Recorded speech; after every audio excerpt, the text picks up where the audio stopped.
Jika berkelakuan baik, hukuman Ferdi Sambo bisa berkurang jadi 20 tahun penjara. Mahkamah Agung, (MA), memberikan diskon hukuman kepada Ferdi Sambo dari hukuman mati menjadi seumur hidup. Hal ini turut mendapat sorotan dari pakar hukum pidana dari Universitas Trisakti, Abdul Fikar Hajar. Meski memiliki kekuatan tetap, namun Abdul Fikar mengatakan bahwa maha hukuman Ferdi Sambo bisa berubah kembali. Dari penjara seumur hidup menjadi penjara 20 tahun. Menurut Abdul Fikar, perubahan hukuman tersebut bisa terjadi apabila Ferdi Sambo mengajukan upaya hukum kasasi.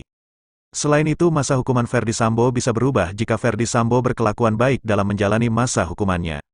Biasanya ada penilaian per tahun. Jika dinilai berkelakuan baik, maka akan ada perubahan dari hukuman tidak tertentu seumur hidup, menjadi hukuman waktu tertentu yaitu 20 tahun, katanya.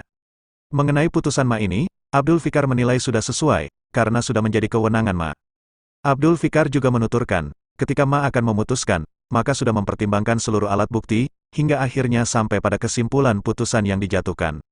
Tentu saja ketika akan memutuskan, MA sudah mempertimbangkan seluruh alat bukti, sehingga sampai pada kesimpulan putusan yang dijatuhkan, katanya.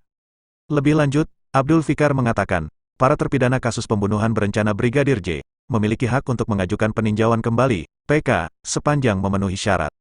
Setidaknya terdapat 2 syarat, para terdakwa dapat mengajukan peninjauan kembali.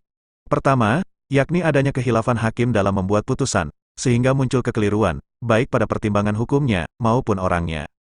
Adanya khilafan hakim dalam membuat putusan, sehingga ada kekeliruan dalam memutus perkara, kekeliruan bisa terjadi pada timbangan hukumnya, bisa juga kekeliruan orangnya, sehingga salah menghukum, ujarnya. Sementara, untuk syarat kedua kata Abdul, yakni adanya novum atau bukti baru yang belum pernah diajukan, baik di pengadilan negeri, PN, di pengadilan tinggi, PT, pada tahap banding, maupun di Mahkamah Agung, MA, pada tahap kasasi. Jadi novum atau bukti baru itu benar-benar baru, yang jika diajukan pada waktu di PN, terdakwa akan dibebaskan atau dilepaskan. Karena itu, bukti ini harus benar-benar baru. Bukti baru bisa berupa keterangan saksi, keterangan ahli, bukti surat, atau alat bukti lain, ucap Abdul Fikar.